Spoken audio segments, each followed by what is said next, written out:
respectivas notas. Muy bien, antes de presentarles a nuestro gran invitado, quiero compartirles el tema de hoy. El tema de hoy es la importancia del archivo en tu empresa. ¿Sí? Este evento está organizado por nosotros, Blindata, por la Asociación Iberoamericana de Protección de Datos y Ciberseguridad, del cual pertenecemos, y con Pedraza Tobar Consultores, que es el tema que él seguramente en la entrevista que le haremos va a ser muy importante y, insisto, les pido mucho su participación. Antes de iniciar, nos pueden compartir en el chat de dónde nos acompañan, nos pueden compartir por qué se conectaron hoy y van a ver qué tan importante es el tema, ya vemos bien poquitos, y es normal porque es el resultado del desconocimiento de mucha gente. Ahí en el chat nos pueden decir de dónde nos acompañan, por favor, y por qué les interesó hoy aquí, cuál es su expectativa, o pueden abrir su micrófono, este evento es para ustedes. ¿Sí? Alguien que nos quiera compartir. A ver, ya aquí ya nos pusieron el chat. Hola, Leticia. Gracias, Leticia, por acompañarnos. Saludos desde Puebla. Muy bien. Miguel González de la empresa Rico. Oh, wow. Gracias por acompañarnos. Miguel, todos son importantes desde la Ciudad de México. Leti, Gisela de Tlaxcala, me conecté, pues estoy estudiando el tema de compliance. Te va a encantar el tema, porque tiene que ver con compliance. Perfecto, perfecto. Pues gracias por compartir. Nos sentimos muy honrados que nos acompañen. Bueno, pues vamos a dar inicio a nuestra charla del día de hoy con una breve introducción antes de llegar con nuestro invitado especial. Saludos desde Bolivia. ¡Wow! Desde Bolivia, saludos, saludos. ¿Sí? Bueno, ¿por qué la importancia de tu archivo en tu empresa? Como les comenté al inicio de esta plática, en Blindata somos una empresa especialista en materia de seguridad y protección de datos. Saludos desde Guatemala, muy bien, muy bien. Gracias por acompañarnos. E inclusive hablando de los países de los otros países que nos acompañan, la Ley de Protección de Datos Personales, tanto en México como en otros países, tiene principios, deberes y obligaciones. ¿Cuáles son esos principios? Licitud, proporcionalidad, calidad, ya lo vamos a ir viendo. Deberes de seguridad y confidencialidad. Obligaciones, derechos, ARCO, emisiones y transferencias. Y van a decir, Alejandro, ¿y qué tiene que ver con archivos? Mucho tiene que ver con los archivos. Y ahorita lo vamos a ir viendo. Dentro de los principios que les hablaba en materia de datos personales, en el reglamento europeo, en la ley de Colombia, en la de Costa Rica, en la de otros países, la mayoría tenemos en común denominador los mismos principios: licitud, proporcionalidad, calidad, finalidad, información, consentimiento, lealtad y responsabilidad. ¿Y qué tiene que ver con licitud? Licitud, tengo la obligación de tratar los datos lícitamente, y ojo con esto, tomen nota, tenemos que ver el marco legal que nos regula. Tenemos que ver qué leyes nos obligan a cumplir, no nada más la ley de protección de datos, sino a cumplir en el tema que hoy nos tiene en los plazos de conservación. La Ley General de Salud habla de plazos de conservación. La ley fiscal habla de plazos de conservación. La Ley Federal del Trabajo habla de plazos de conservación. Y ahorita van a tener al experto que seguramente le van a poder hacer muchas preguntas. También el de proporcionalidad, que no recabemos datos personales de los cuales no son necesarios. ¿Sí? O sea, no por recabar más datos vamos a tener a recabar más datos, porque esa recabación de datos nos lleva a un medio de almacenamiento. Les voy a poner un ejemplo. Nosotros pertenecemos a IMESO, que es la Asociación de Investigadores en Socioeconómicos en México, y en los procesos de los estudios económicos tienen la mala idea de que entre más datos recaben es mejor, y no es cierto. Hay que recabar los datos que son necesarios. Pero por el tema que hoy nos trae aquí, también, bueno, esa información que estoy recabando y obteniendo en algún lugar va a estar almacenado, en correo electrónico, en un archivo físico, en cómputo en la nube, en algún lugar va a estar almacenada esa información. ¿Sí? Muy bien. Luego el principio de calidad, que también está muy ligado a los archivos y por eso se lo señalé. El principio de calidad tiene que ver con que los datos sean exactos, correctos y pertinentes, y lo vamos a ver más adelante, y los plazos de conservación. Y es el tema que hoy vamos a hablar con nuestro invitado especial. El tema de la finalidad, ¿con qué finalidad estoy recabando los datos personales, fiscales, laborales? Porque al final van a tener que estar en un archivo, en un medio de almacenamiento. Pero para esto está ligado a nuestro aviso de privacidad o a las políticas de privacidad. Tenemos que informarle al titular con qué finalidad vamos a estar recabando los datos, y ahí nos lleva al principio de consentimiento. ¿Cómo estamos recabando ese consentimiento? Y ese consentimiento nos lleva a cómo le vamos a garantizar la confianza depositada al titular, que está basado en el principio de lealtad. Y bueno, nos lleva al principio que a nivel internacional se conoce como el principio de responsabilidad demostrada, que tiene que ver con qué tan responsables somos con la obtención de los datos y en el tema que hoy nos trae, en esa conservación, custodia y almacenamiento de la información. ¿Sí? Porque todo esto que les acabo de hablar, al final, la carga de prueba recae en el responsable, en la empresa que está almacenando datos personales o está almacenando información. Y algo importante a mencionarles, van a decir, Alejandro, ¿en qué me beneficia un sistema de gestión y seguridad de datos personales? En mucho, porque este sistema de gestión te lleva a cumplir con las leyes y otras leyes y a mejorar la seguridad de información en los archivos físicos y digitales. ¿De acuerdo? Muy bien. Recordemos que en materia de seguridad y de datos personales, en materia de seguridad de información, habla que debemos de garantizar la confidencialidad, la integridad y la disponibilidad, llámese en archivos físicos o digitales, pero también en materia de datos personales, tanto en México como en otros países de América Latina y el reglamento europeo, habla de implementar medidas de seguridad administrativas, físicas y técnicas. ¿Qué es una medida de seguridad administrativa? En el tema que hoy nos tiene, una política y un procedimiento que tiene que ver cómo voy a almacenar y conservar los archivos. La medida de seguridad física, ¿en qué consiste? En que no se me borre, no se me extravíe, no se me moje, no llegue una rata y se coma el documento físico, o en el entorno digital, medidas de ciberseguridad, que nos lleva al otro pilar que tiene que ver con las medidas de seguridad técnicas. Entonces, como ven, el tema de archivos está muy ligado a la obligación también de la seguridad de información y en las obligaciones en materia de protección de datos personales. Como les hablaba del principio de calidad, nos habla de que los datos deben ser exactos, correctos, pertinentes, actualizados, que no haya errores y que existan plazos de conservación. Estos principios de calidad en el reglamento nos establece, y puntualizo lo que establece, que los plazos de conservación de los datos personales no deben de exceder aquellos que sean necesarios para el cumplimiento de las finalidades que justificaron el tratamiento, es decir, el uso, el almacenamiento, el procesamiento de los datos. A eso nos referimos con el tratamiento, no nada más en qué momento lo obtengo, sino cómo lo resguardo, cómo lo proceso, cómo lo almaceno, cómo lo gestiono. ¿Sí? Continuando con la descripción, dice que deberá de atender las disposiciones aplicables en materia que se trate y tomar en cuenta aspectos administrativos, contables, fiscales, jurídicos, históricos.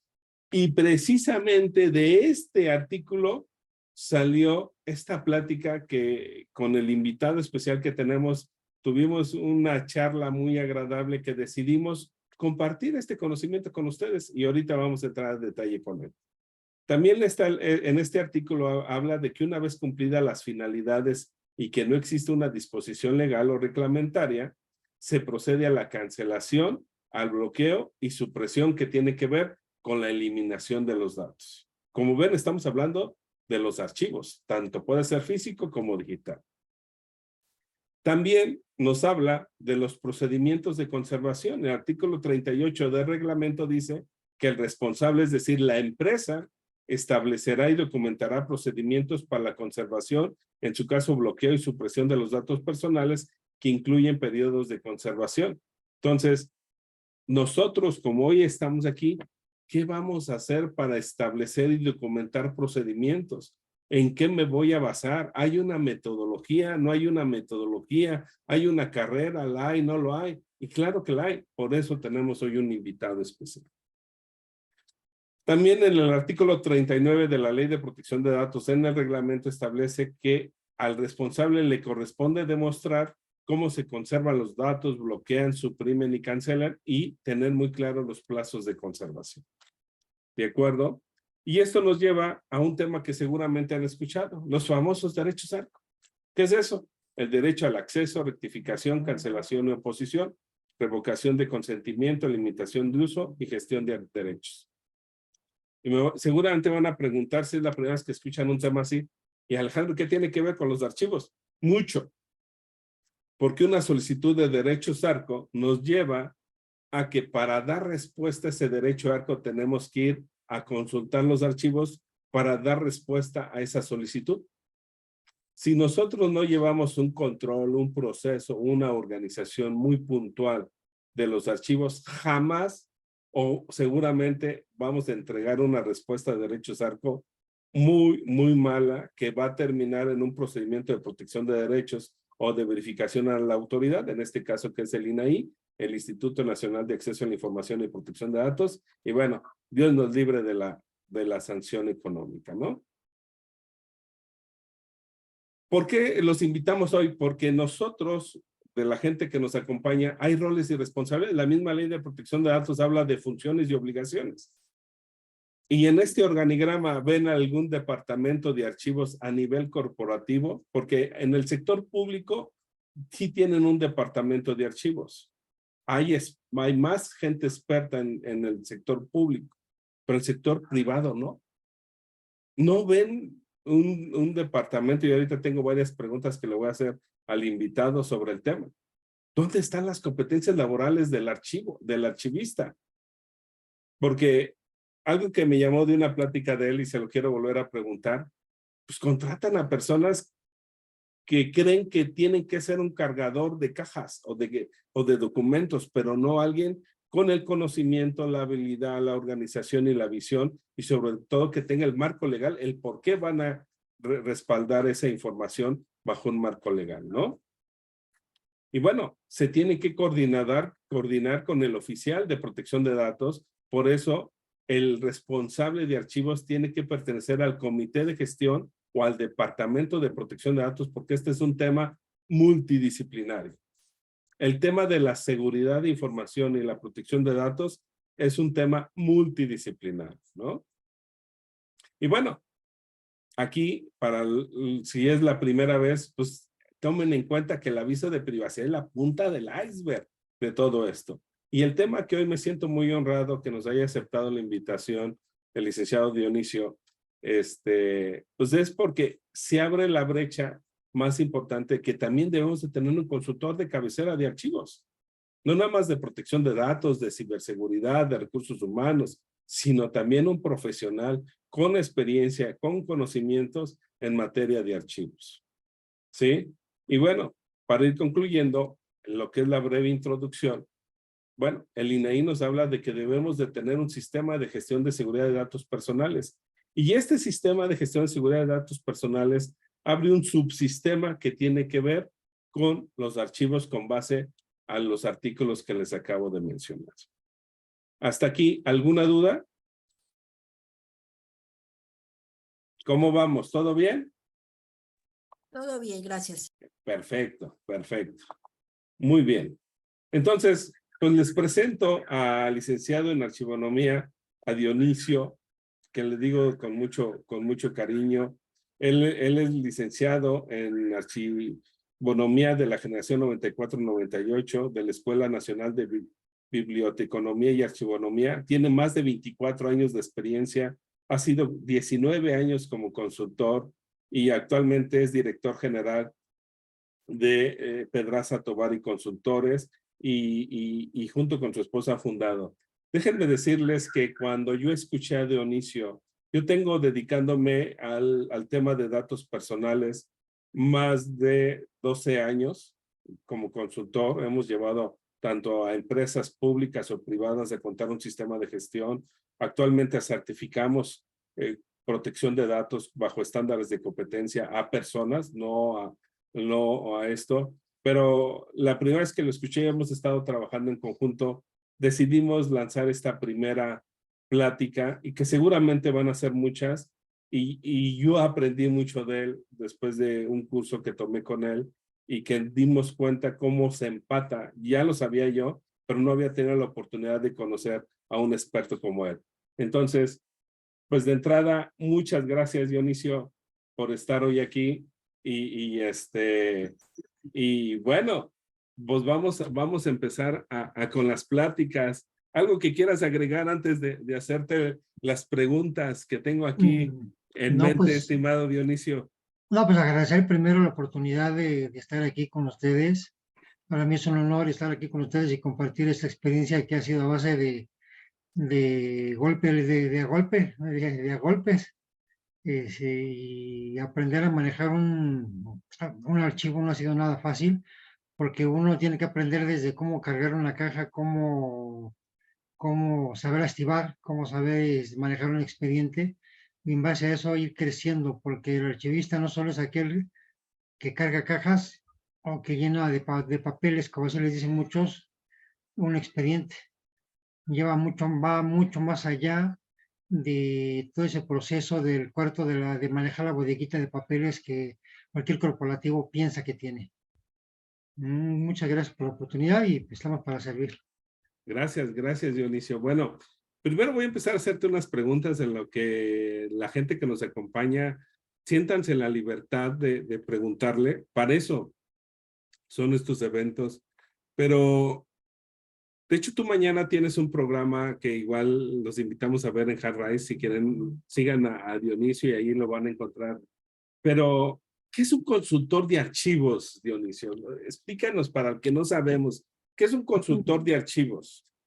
Mira, un consultor de archivo es aquel que se encarga de actualizar, mejorar e implantar todos los procesos administrativos que cualquier corporativo le faltan o los tiene a medias en cuestiones del ámbito documental.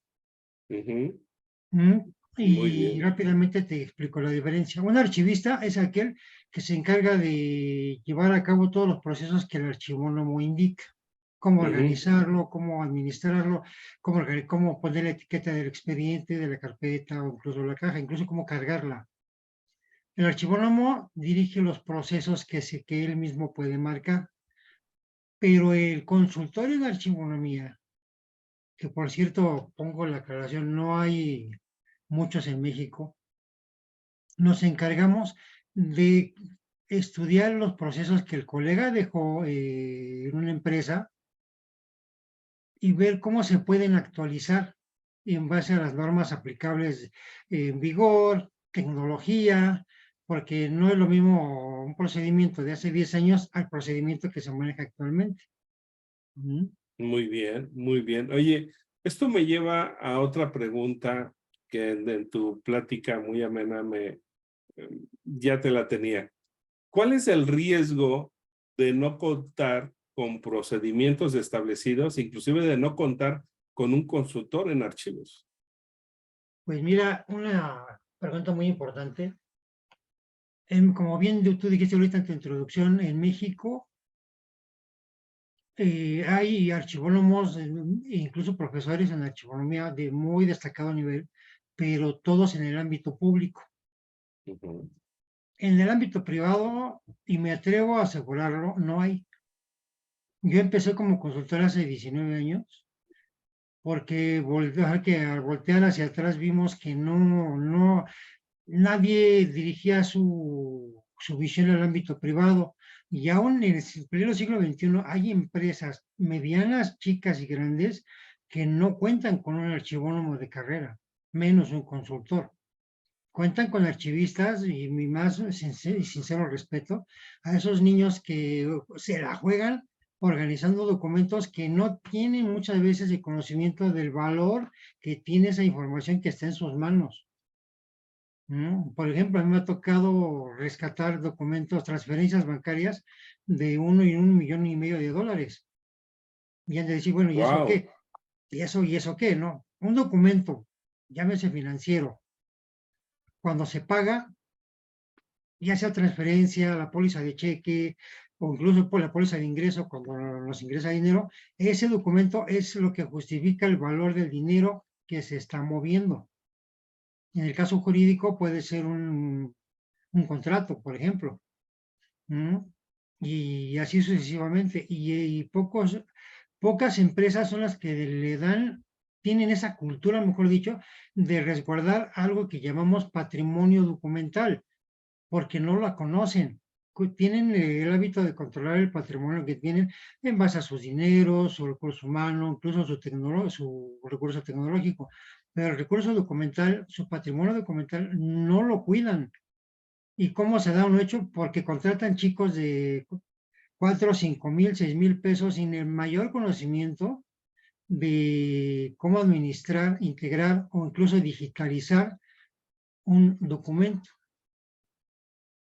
Oye, qué interesante. Esto me lleva a una plática que tuvimos y que me gustaría que lo supiera, porque la gente que nos acompaña, en tu opinión y experiencia y conocimiento, ¿qué plazos de conservación, ponme 3, 4 ejemplos de plazos de conservación que debe de tener una empresa que muchas veces lo desconocen, ¿sí? Y lo hablábamos cuando en una charla que tuvimos, pero sí me gustaría que lo expusieras tú porque creo que desde ahí está el grave error y el gran riesgo de por qué las empresas no lo están haciendo, ¿sí? Entonces, creo que es importante que nuestra audiencia, la gente que hoy nos acompaña, sepa que hay un marco legal de conservación en ciertos escenarios y de ahí parte inclusive la importancia, como ahorita lo acabas de decir, de tener todo un procedimiento con mejores prácticas en metodología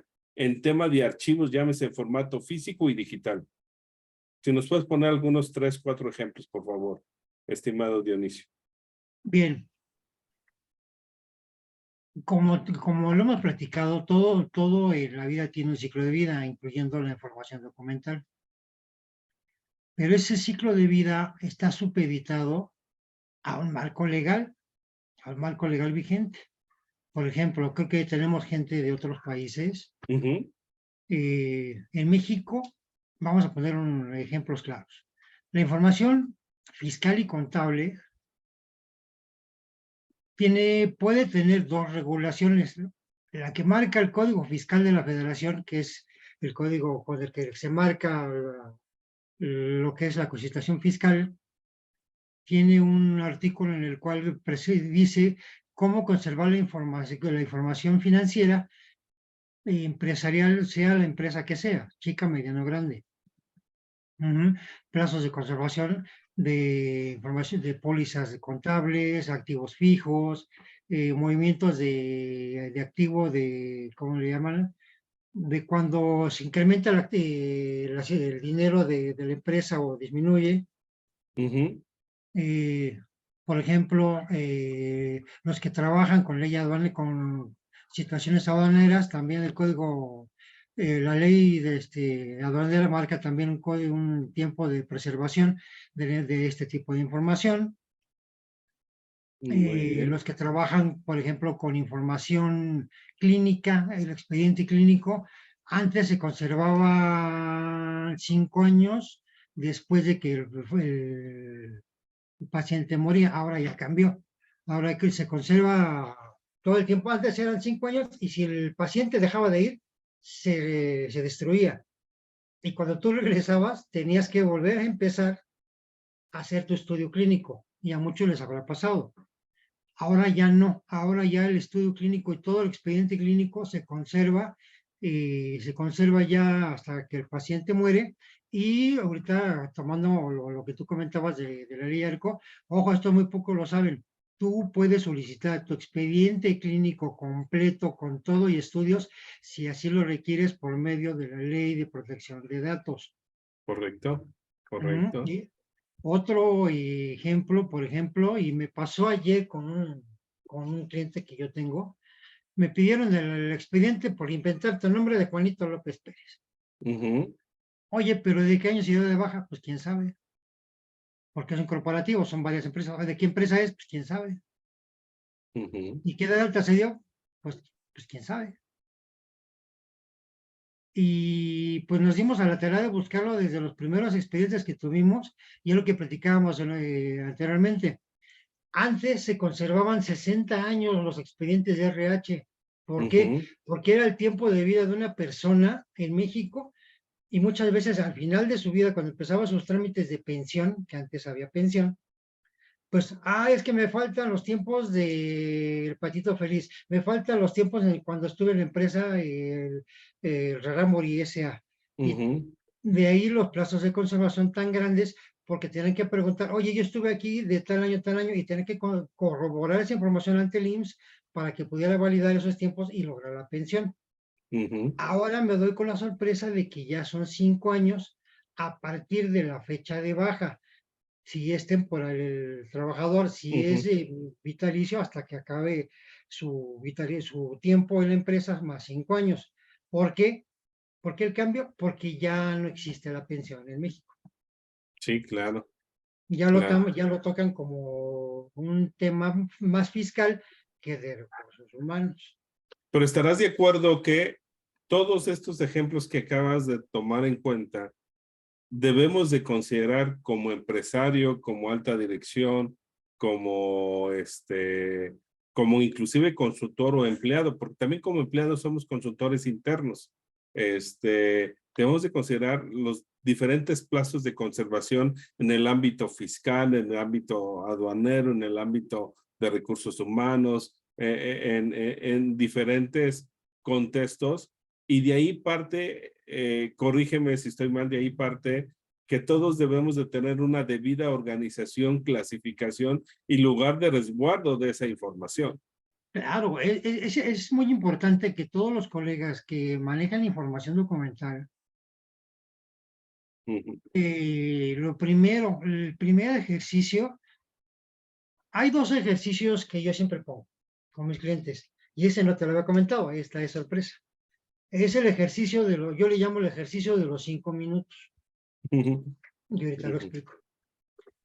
Y el segundo, tú entraste a trabajar con recursos humanos, tu información va a ser recursos humanos.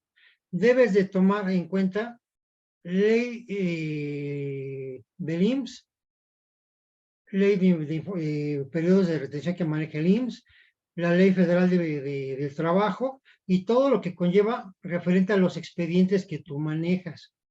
Si eres archivista clínico, lo mismo. Si vas a trabajar con información aduanera, igual. Información contable, lo primero que vas a tener que hacer es empaparte de la legislación que protege y permite que resguardes esa información. Es lo Sí, primero que claro. tienes que hacer como archivista, independientemente del estudio que tengas. Y segundo, les comparto, esto es nuevo. Yo hago un ejercicio desde hace 24 años que se llama el ejercicio de los 5 minutos.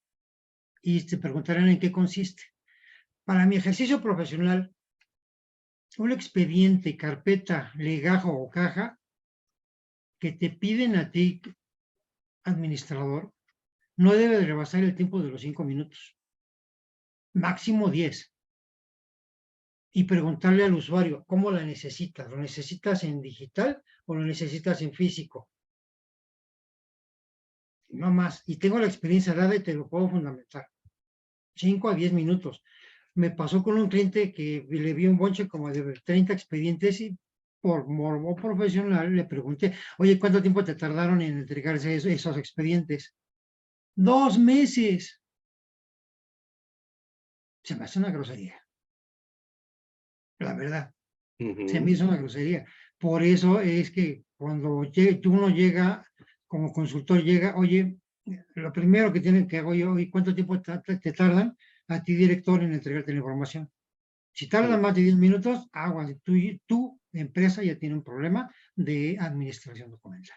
Sí, claro, claro, claro. Oye, qué interesante eso. Antes de continuar, estimado Dionisio, Rafael Trejo te pregunta, ¿la conservación de archivos físicos y digitales en qué varía?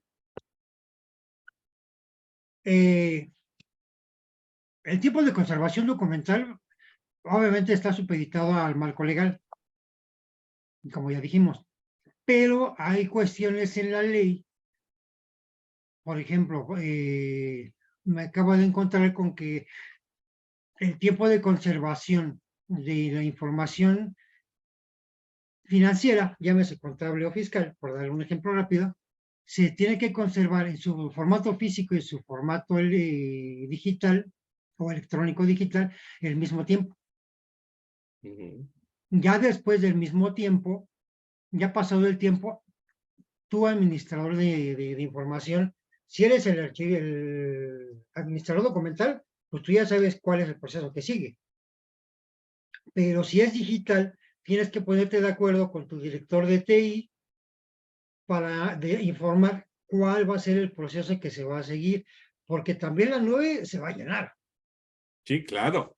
También tu nube se va a llenar de información. Yo tengo, Claro. con uno de los clientes más grandes que tengo, estoy digitalizando 2,000 hojas diarias, y ya junté casi 1 terabyte.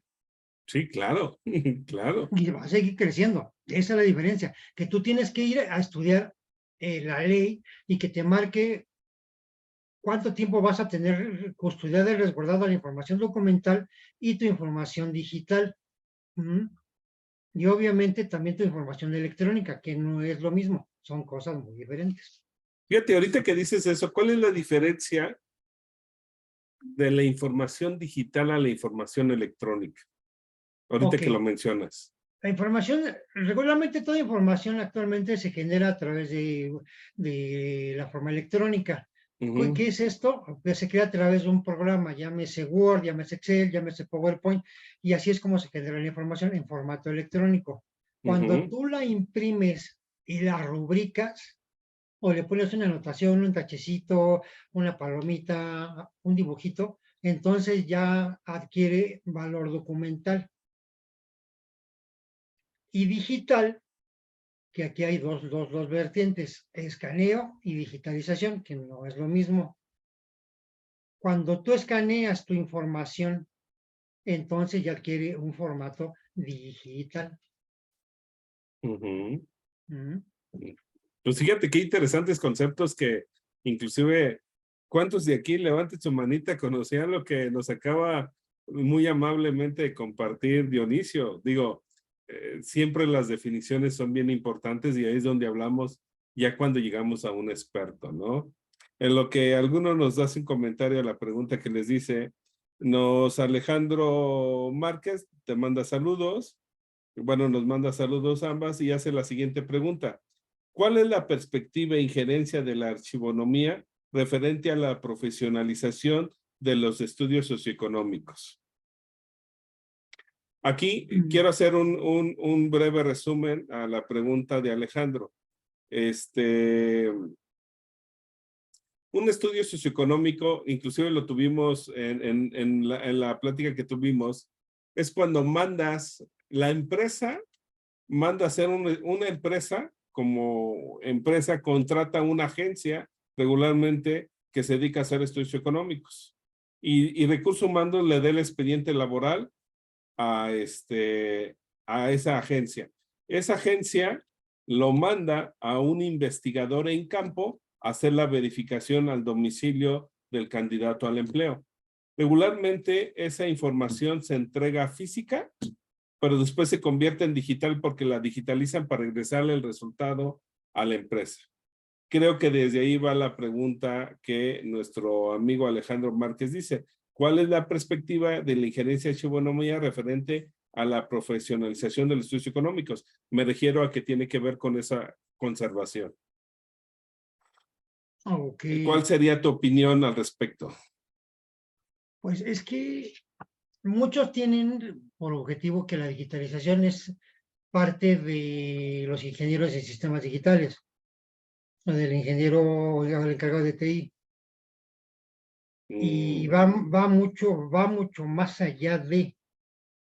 ¿Por qué? Porque ¿cuál es la injerencia del archivónomo o del consultor o del archivista en todo caso? Empieza en el momento en que se creó o se formó el documento, la información como documento físico.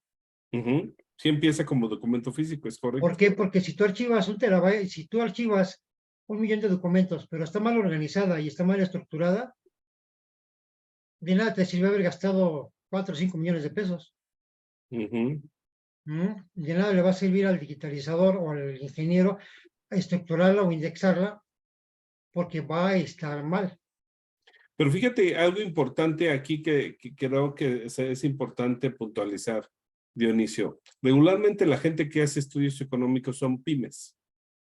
Y creo que esto nos lleva a otro punto importante. Las empresas grandes tienen la capacidad de contratar un consultor, ¿sí? Como en tu caso.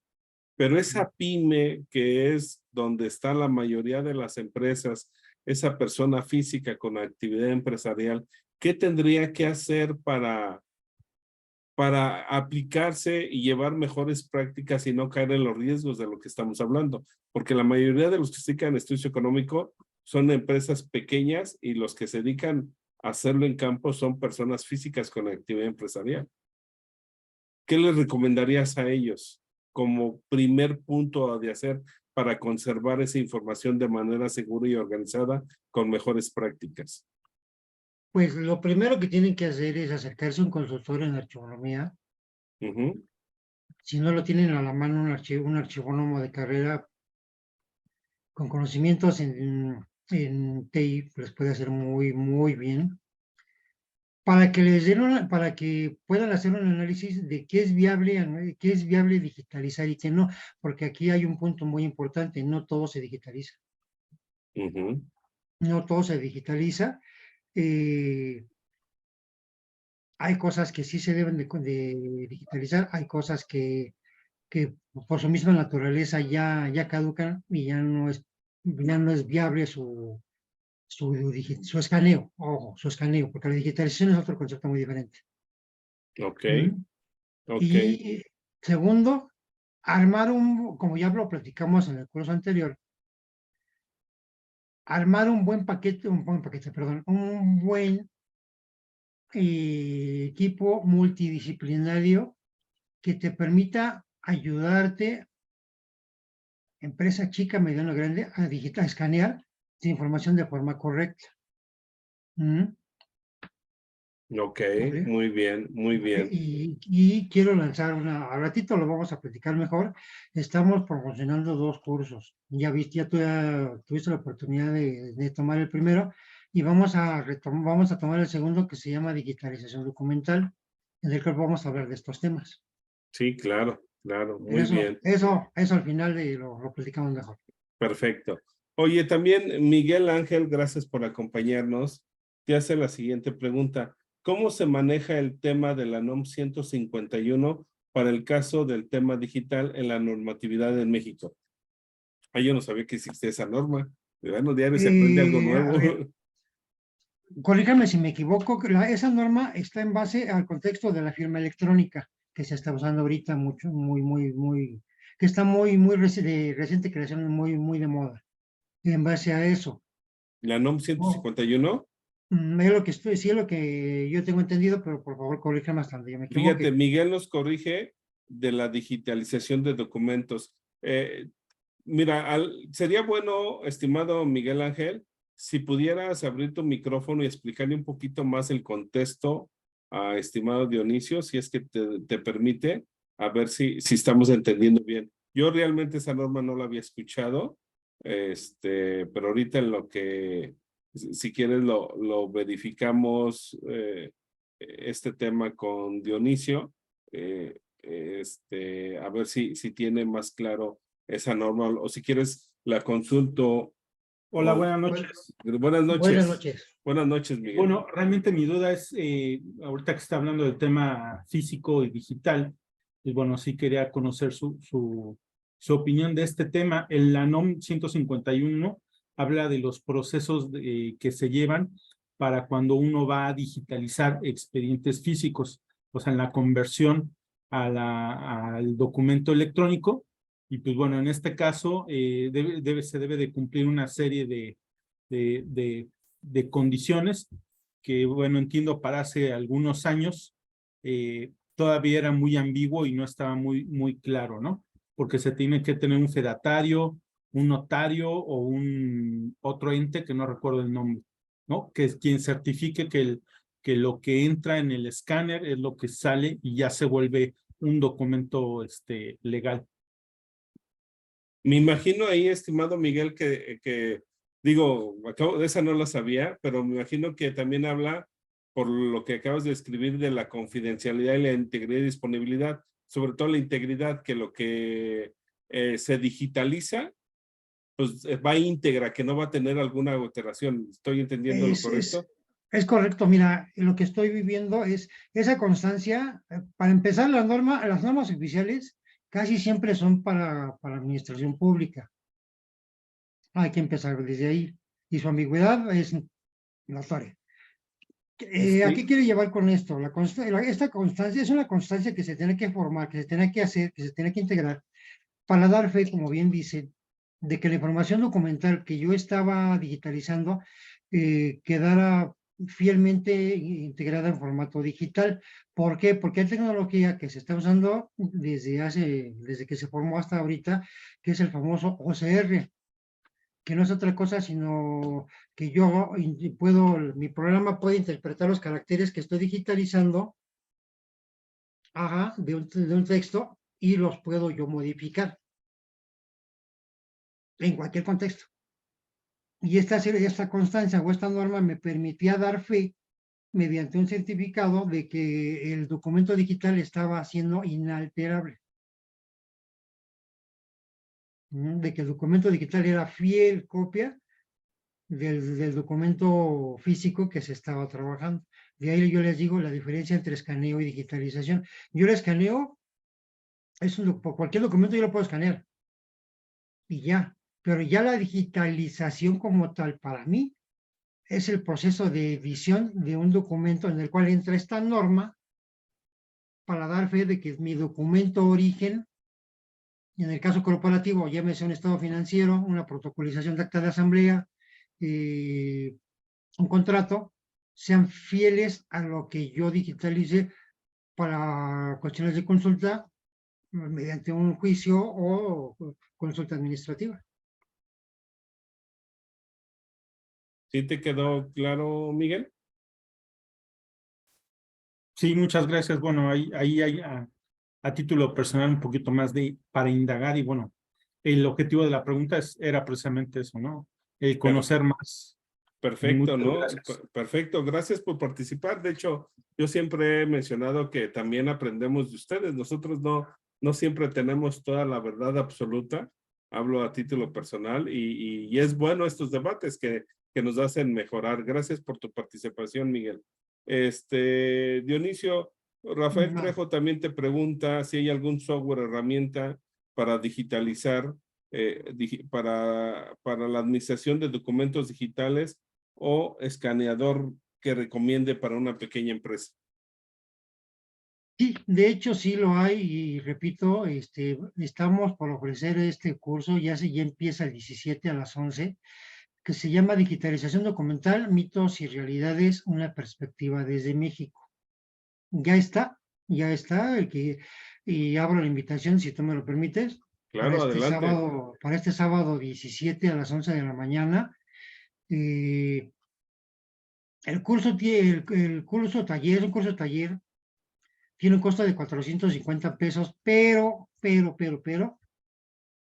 los que estén en este foro tienen un precio especial. Sí, se animan. Excelente, excelente. Contáctenme al final, yo les platico cómo está. Abrimos ya las inscripciones, ya están abiertas. Y ahí podrán ver todos esos detalles. Sí hay un escáner para cada tipo de documento que se puede adquirir, desde más económico que vale 8,000 pesos hasta los que valen 50,000, 60,000 dólares para libros ya muy antiguos, incunables que le llaman. Hay software especializado para escaneo de información y para administración de información digital, que no son lo mismo, son diferentes. Hablamos sobre cómo llevar un organigrama de un proyecto de digitalización documental. Nosotros hemos llevado dos tipos de proyecto. La digitalización por volumen, que son arriba de los 100,000 documentos hacia arriba, que son un monstruo. Nuestro servidor en 24 años ha podido digitalizar poco más de 6.5 millones de documentos. Y algo que innovamos nosotros como firma que se llama la digitalización selectiva. Y todo eso y más, ustedes lo podrán ver, lo podrán platicar y comentar en el taller que estamos abriendo para este sábado a las 11 de la mañana. Están cordialmente invitados. Gracias, gracias. Pues al rato y antes de terminar les compartiremos los datos de Dionisio para que lo busquen si es que están interesados. Muy bien, Dionisio. Oye, Dionisio, y ¿qué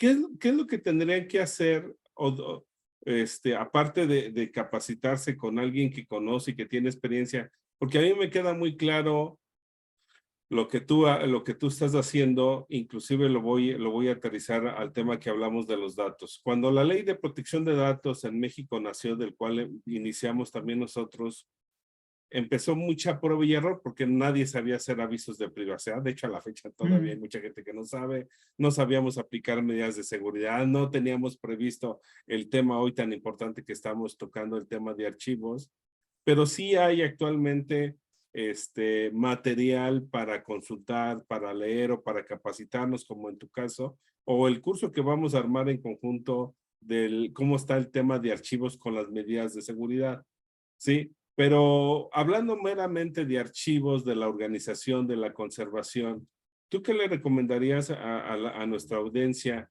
¿Qué guías, qué libros pudieran empezar a leer, aparte de la normativa que acabas de decir, para que vayan introduciendo en este mundo del archivo y que vayan aprendiendo? Porque si hoy estamos aquí todos es porque queremos aprender.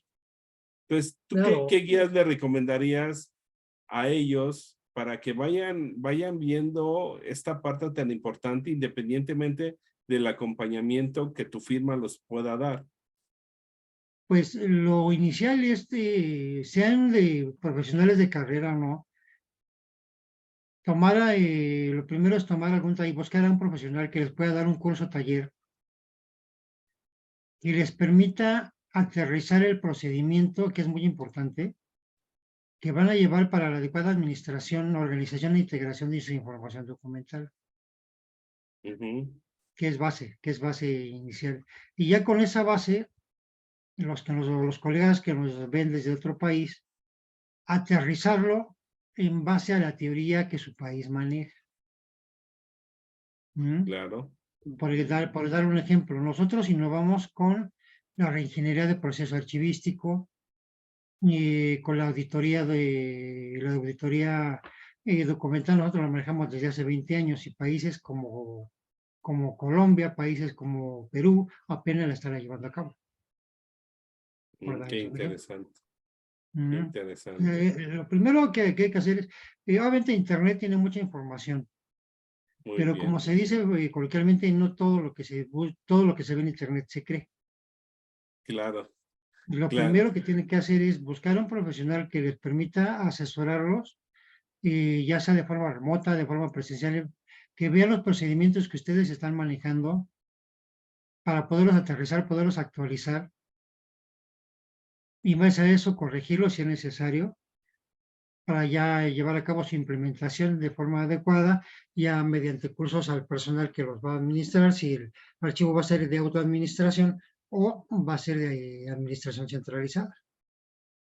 Muy bien. Oye, una pregunta que se me estaba pasando a hacerte, ya estamos a unos minutos de concluir.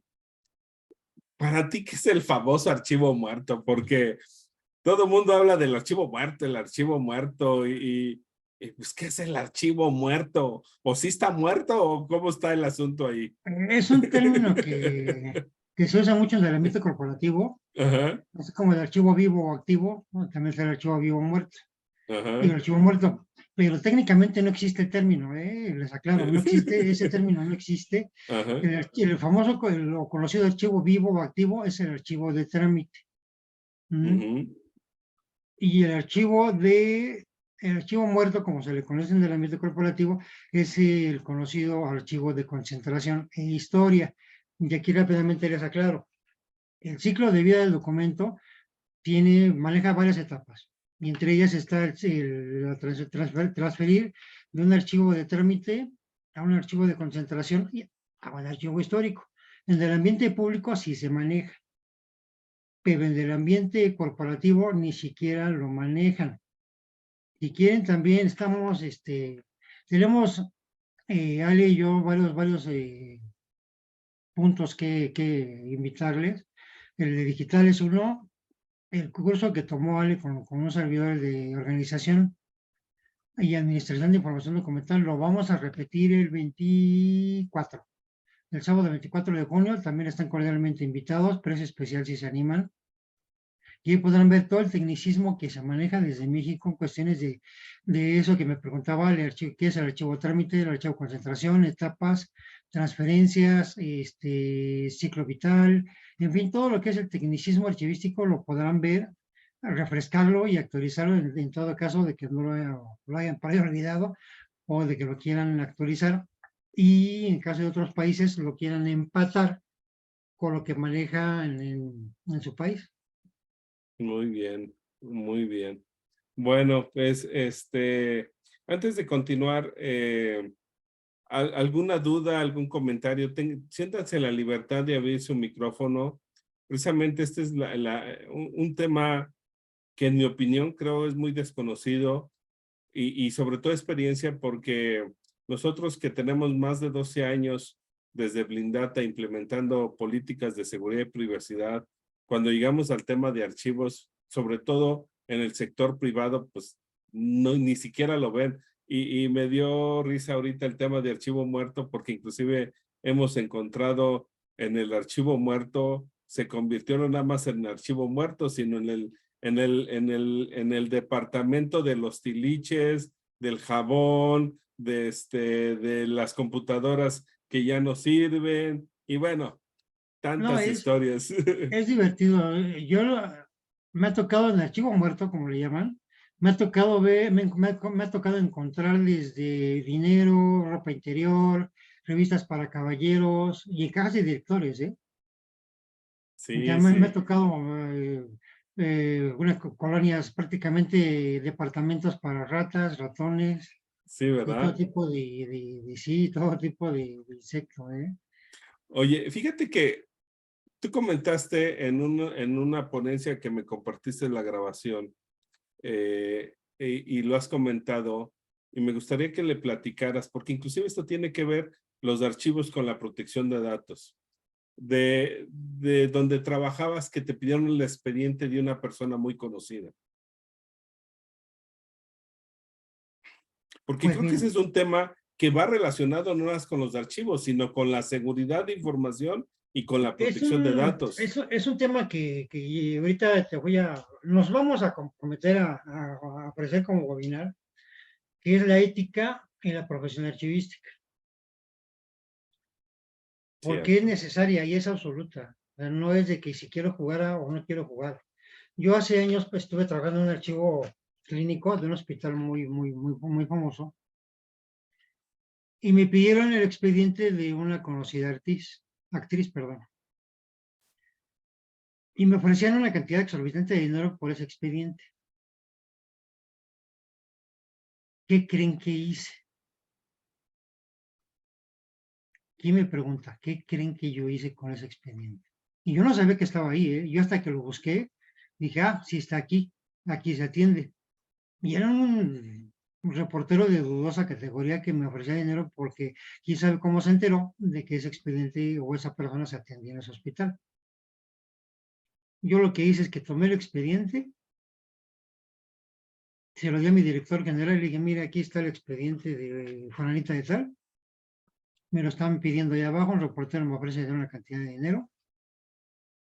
Si usted lo quiere llevar a cabo, adelante, mi ética me lo prohíbe. Yo he tenido la oportunidad de recibir bajo la mesa dinero en cantidades exorbitantes manejando ese tipo de situaciones. Me han ofrecido digitalizaciones de gran volumen a cambio de dinero. Y les soy sincero, yo soy ético en toda la amplia expresión de la palabra y prefiero dormir tranquilo y decir no, a decir sí y después digan, no, pues este güey se vende por unos cuantos pesos. a veces no es tan importante lo de los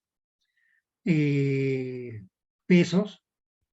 Y como me dijo una gran abogada hace muchos años, no permitas que te deje hablar el hambre. Y fíjate, te pedí que hablaras de este tema, porque como ven, este tema está relacionado con la protección de datos. Y si Dionisio o cualquier empleado en una organización cae en esta práctica, en esta conducta inclusive ya ilícita, nada más, aparte de que nos vayamos al código penal, etcétera, pero hablando de archivos y de protección de datos, que por eso hoy nos reunimos, nada más con fines de lucro, el filtrar esa información, pueden ser de 3 a 5 años de prisión, por como en este caso son datos de salud, se va automáticamente a 10 años. Entonces, la finalidad de este tipo de pláticas tiene que ver que empecemos como consultores, como empleados, como profesionales en la materia en lo que nos dedicamos, a conocer también el marco legal, porque muchas veces por desconocimiento actuamos. Y uno de los compromisos que tenemos en Blindata es compartir conocimiento para evitar esto. Entonces, para concluir y terminar nuestra reunión de hoy, antes de que les ponga, mientras voy poniendo tus datos de contacto, tu correo, estimado Dionisio, alguien que quiera levantar su mano, nos gustaría mucho su retroalimentación a cambio de esta plática que fue amena, que nos den su punto de vista, qué les pareció, si tenemos la intención de hablar la siguiente plática con Dionisio, de hablar ya más a detalle de la seguridad de información y protección de datos y cómo impacta en el derecho ARCO, entre otras cosas. Queremos crear una serie de pláticas gratuitas como esta. Gracias. Adelante, Gisela, puedes abrir tu micrófono y estamos listos para escucharte. Hola a todos, buenas tardes. Gracias, Gisela. Desde mi punto de vista, considero que en términos de lo que se maneja en la iniciativa privada, es definitivamente el total desconocimiento de la normatividad que se tiene que cumplir. Sí, Finalmente, los oficiales de cumplimiento se enfocan básicamente a los procesos de productividad, a conservar de alguna manera ciertos datos, a darle cumplimiento a ciertas normas, incluso solo de productividad. Pero, por ejemplo, cuando estamos hablando de una auditoría forense, básicamente vamos a ir a buscar los archivos. O sea, en definitiva, claro. Para un auditor que se dedica a hacer auditorías forenses o a intervenir incluso procesos de producción para definir algún tipo de falla, nos vamos directamente a todos los procesos. Y cuando no se tiene una adecuada gestión documental, entonces no hay información ni para sancionar y mucho menos para deslindar de responsabilidades absolutamente a nadie. Esa es mi opinión. No, y muy atinada, Gisela, muy atinada porque, de hecho, este tema documental de archivos de conservación, para esto es bien importante, como bien lo mencionas. Y ahorita me hiciste recordar con un cliente que hicimos todo el programa de protección de datos. Es un gerente, imagínate un gerente, y se armó su expediente laboral y todo, y lo hizo. Y agarra y se va y se lleva toda la cartera de clientes con la competencia. Cuando se quiso actuar en consecuencia, ¿qué creen? El expediente laboral no estaba. Como tenía un puesto gerencial, ella antes de ir se lo pidió y nadie lo cuestionó. ¿Para qué quería su propio expediente laboral? Porque ahí ella sabía que tenía acuerdos de confidencialidad de todo. Entonces, muy puntual tu ejemplo, y sí, muchas veces es por el desconocimiento. Te agradecemos tu valiosa participación, Gisela, y espero que te haya gustado mucho esta charla con Dionisio. Adelante, Leti. Y creo que quiso hablar también Luis. Ahorita sigues tú, Luis. Adelante. Hola, buenas Leti. noches a Buenas todos. noches, Leti. Pues para mí el tema del archivo es como el alma de la empresa. O sea, Sí, claro. tú tienes que guardar tu historial y bueno, pues seguir establecer unas políticas para manejar el archivo. y respetando las leyes, porque hay leyes de archivo. Entonces, es muy amplio el tema del archivo, pero sobre todo porque es el sustento de tu actividad, de tu negocio. O sea, si tú no tienes archivo, no puedes saber qué clientes atendiste, cuándo los atendiste, si satisfaciste, espero que lo haya pronunciado bien, la necesidad de tu cliente y pues toda esa información, ¿no? De los clientes. Y respecto a lo que tú mencionabas del archivo muerto, para mí el archivo muerto sería aquel que, como dijo Dionisio, ya se cumplió el trámite, pero terminaste ya de darle atención a ese cliente. Sin embargo, la ley obliga a guardar un tiempo esos archivos por cualquier proceso que pudiera ofrecerse, ¿no? Ya sea legal o reclamación del cliente, qué sé yo, ¿no? O sea, muchas cosas. Excelente. ¿Qué te pareció la plática de hoy, Leti? Pues muy interesante, sobre todo esa diferenciación que se hace de la digitalización y del escaneo y la digitalización. Entonces, a veces nosotros pensamos que la digitalización solamente es una, pero bueno, hay diferencia y como tú dices, pues siempre se aprende. Claro, claro. Y yo estoy muy agradecida por esa plática y en la que uno siempre aprende algo. Excelente. Gracias, Leti. Gracias por tu valiosa participación. Creo que querías, antes de darte la palabra, Gisela, ¿querías hablar, Luis, porque vi que habías desbloqueado tu micrófono o fue percepción mía? Bueno, si deseas hablar, Luis, puedes levantar la mano con mucho gusto. Adelante, Gisela. Bien, lo que sucede desde mi punto de vista es que a diferencia del sector público, en el sector privado no hay una gestión y administración documental como tal. En la iniciativa privada, todos y cada uno de las áreas de producción trabajan por su cuenta. Las áreas de producción tienen su propia administración, las áreas de recursos humanos, las áreas de merchandising, etcétera. Entonces, no hay un sistema institucional de archivos como bien lo tienen en las instituciones públicas. Por eso existe esa fuga tan grande de documentos. Cuando se llega a concertar una auditoría forense, lo primero que preguntan los auditores, ¿tenemos material, tenemos archivos, tenemos expedientes, podemos ingresar a las áreas a solicitar esa información? Y la respuesta es no, porque ellos definitivamente se manejan desde otro punto de vista. Si en la iniciativa privada, al igual que en el sector público, se llevara un sistema institucional, entonces poco sería lo que se fugue. O sea, realmente se implementaría, un sistema de cadena de custodia de todos los documentos que se generan. Entonces, desde mi punto de vista, esa es la falla en el sector privado. Gracias. Totalmente de acuerdo, Gisela. De hecho, acabo de decir algo bien importante. En el principio de responsabilidad de la Ley de Protección de Datos habla de que se deben de tener una trazabilidad de datos. Y ahí es donde habla la cadena de custodia. Y tienes toda la razón, tienes toda la razón. De hecho, el 90% de las empresas en México no maneja el sistema como usted lo indica. Nosotros en el taller que dimos hace 8 días, ¿verdad, Alex? Sí. Proponemos un sistema gerencial de información que centralice todos los procesos de archivo, desde el nivel dirección hasta nivel producción, para que se lleve un mejor control de la administración, porque lamentablemente, por ahorrarse unos cuantos pesos, las empresas no generan el departamento, mucho menos una gerencia de información documental. O sea, ¿y cómo va el simple hecho? Pues porque contratan chiquitillos que no saben no saben de procedimiento, no saben de organización, y lo hacen de como les va en la feria. Cierto.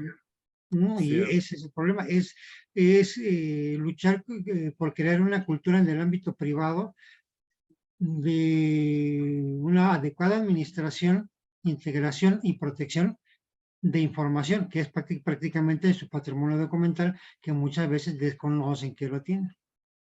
Así es, así es. Pues muy bien,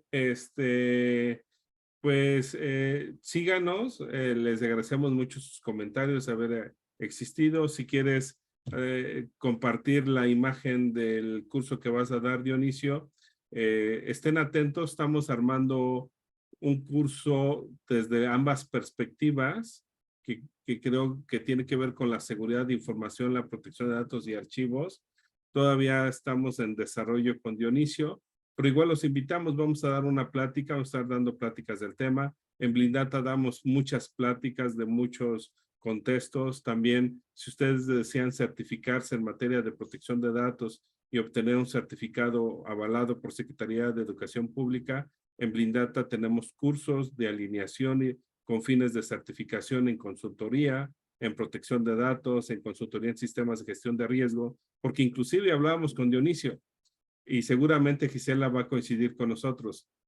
Tampoco se hacen análisis de riesgo en la gestión documental, llámese física o digital, ¿no? Entonces, gracias por participar y bueno, pues si ya, gracias Claro, con Dionisio. gusto. Gracias Dionisio por aceptar esta invitación y si quieres publicar la imagen y están todos cordialmente invitados. Mira, en la página de nosotros, la página del grupo, no es cierto, pedrazatabarconsultores.com, ustedes pueden visitar y ver ahí los dos cursos que tenemos. Uno se llama Digitalización Documental, Mitos y Realidades, una perspectiva desde México.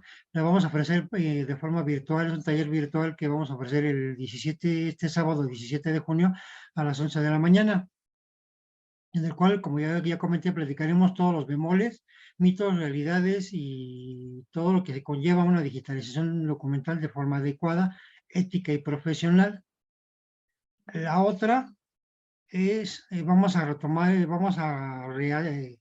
¿cómo decirlo?, retransmitir el curso que ya dimos sobre organización y administración de información documental o de archivos. Lo vamos a dar sábado el 24 de junio, también a las 11 de la mañana. Cada uno tiene un costo de 450 pesos, pero los que estuvieron hoy con un servidor, con Alejandro en el webinar, tienen un costo especial de 500 pesos ambos cursos. Pues una ganga, ¿no? Dirían por ahí. La verdad, Sí, tómenlos. ambos cursos por 500 pesos. La hoja de inscripción está en la página. Repito, pedrazatobarconsultores.com. Ahí vienen las dos invitaciones. Vienen las dos invitaciones y viene ya la hoja de inscripción. Ojo, ya para quien se anime, voy a estar conectado, voy a estar en mi WhatsApp hasta las 11 de la noche para pasarle los datos de transferencia, quien se anime en este momento. Los dos cursos por 500 pesos, sábado 17, sábado 24 de junio. Estamos a sus órdenes.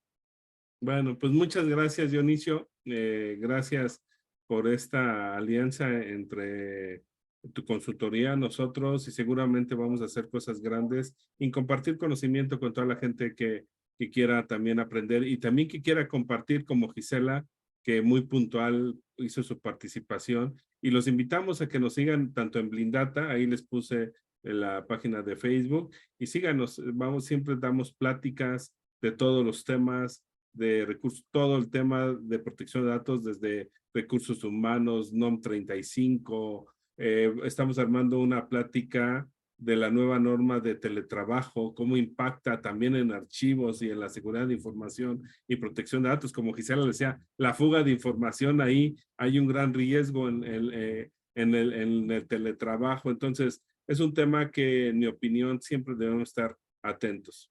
Y pues no me queda más que nuevamente agradecerte, Dionisio, y agradecerles a todos ustedes su valiosa participación. Que tengan una excelente noche y mucho éxito en lo que estén haciendo.